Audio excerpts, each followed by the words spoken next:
Tara na sa Barangay Lumbangan, Tuy, Batangas. Ngayong araw na ito ay magtutungo tayo sa Barangay Lumbangan para magbisita sa kanila at mag-inspeksyon ng school. Pero bago ang lahat ay ikwento muna natin ang kanilang historya.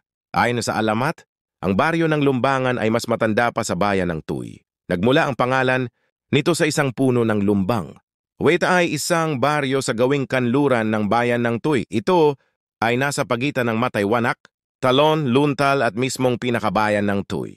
Noon, ang pangunahing produkto sa lugar ay ang lumbang oil na nagmula nga sa lumbang tree na kanilang nagiging pinagkakakitaan at ikinakalakal sa karatig na lugar. Tuwang-tuwa ang mga tao kapag taglumbang sapagkat ito'y napakaluntian at alam nilang pagkakakitaan. Ang pagdating ng mga Amerikano sa Pilipinas ay nagdulot dito ng pagunlad at kasabay nito ang pagkakaroon ng sugar central sa Balayan at nasugbo na kung saan ang tanim nila na lumbang ay napalitan ng mga tubo o sugarcane.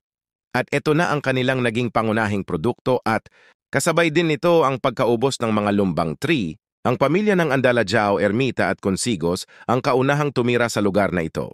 Bago ang World War II, isang school ang ipinatayo sa lugar noong 1941 at ito ay ang Lumbangan Talon Barrio School. Thank you for watching. Goodbye.